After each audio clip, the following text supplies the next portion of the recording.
How does realist evaluation approach evidence differently from other types of evaluation? Realist evaluation is avowedly multi-method, multi-evidence based. So it doesn't have this hierarchy of evidence that occurs in other evaluation perspectives. It now becomes a bit stereotyped, but when we started, evaluation was very tribal. So there was the trialists, the experimental evaluation, and basically formative and process evaluations. They had a sort of associated baggages. So one was positivism, and one was phenomenology, one was quantitative, and one was qualitative.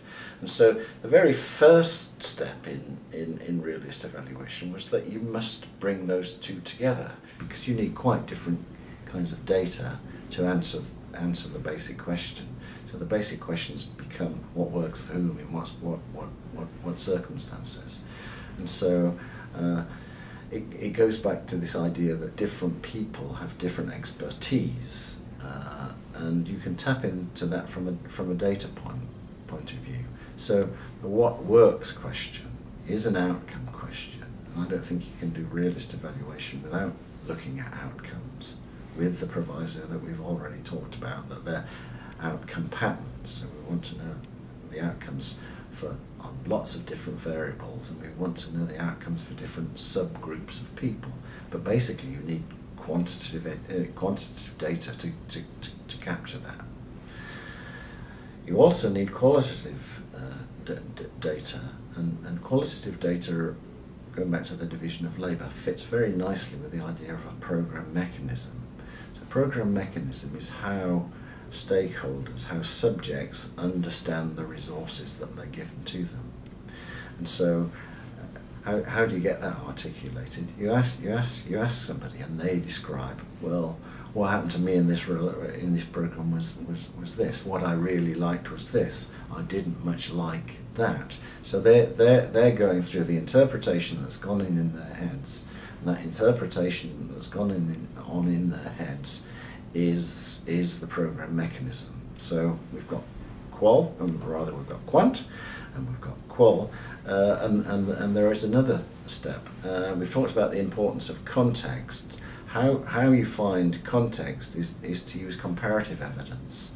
So the comparative evidence might come from different programs.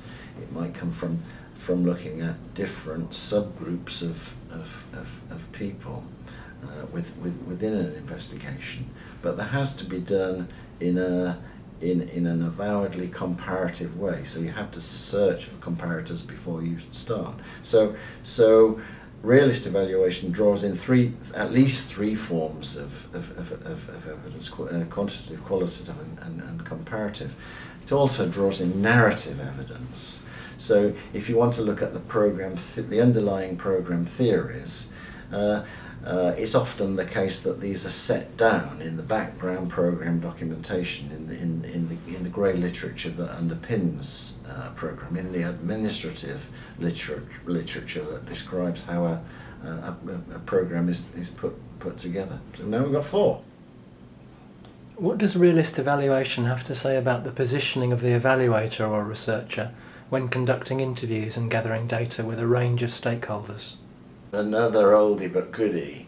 So there's a debate within evaluation, another fierce one, about whether the evaluator's external and objective, the evaluator sits outside the program, or whether they should be embedded, whether evaluation should be action research, whether the evaluator should work alongside the stakeholders, the mission being the improvement of a program. So the question for me is, which one is realist evaluation? And the answer is, realist evaluation is neither of those two, or possibly both. The starting point is this. A couple of questions ago I answered the question, what makes programs work, and we've decided, we've agreed, haven't we, that it's people that that make programs work. So, in other words, it's vital to know the perspectives of all of the different stakeholders in a program. So program stakeholders are program experts. However, there's a limit to the expertise of each stakeholder. And here's the crucial bit, there's a division of expertise. So what the realist evaluator tries to do is say, what's going to be the expertise of the different stakeholders?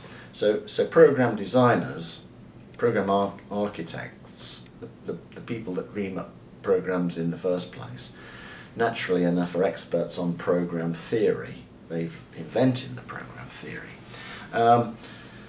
Program recipients, those at the end on the receiving end of a program, the program subjects in other words, they're very good at mechanisms. So they've experienced the program, and so they can say what it is about the program that made them act one way or the other. So if you ask what I might call a program manager, who's perhaps seen a program through in different contexts, in different circumstances, in different locations, they can begin to tell you the context which are more conducive to the success or failure of a program.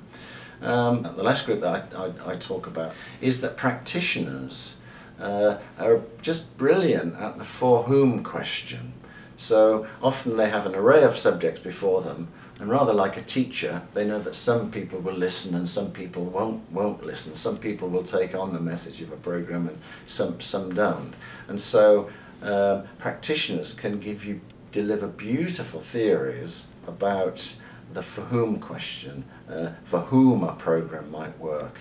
So that's the lineup of expertise, and what I'm saying is you should expect different people to have different bits of expertise, and it's the evaluator's job to sit above them and gather them in. But it's more than just a gathering. The realist evaluator is starting with the program theories, and so the question to all of these people is, to what extent does the program theory apply? So the program is supposed to do X, what have you found? And that's the basic dynamic of what I fancifully call the realist interview. And so you're not just asking people, well, what do you think of this? What do you make of that? You're asking them, this is what the program's supposed to do. How is that, does that square with your own experience?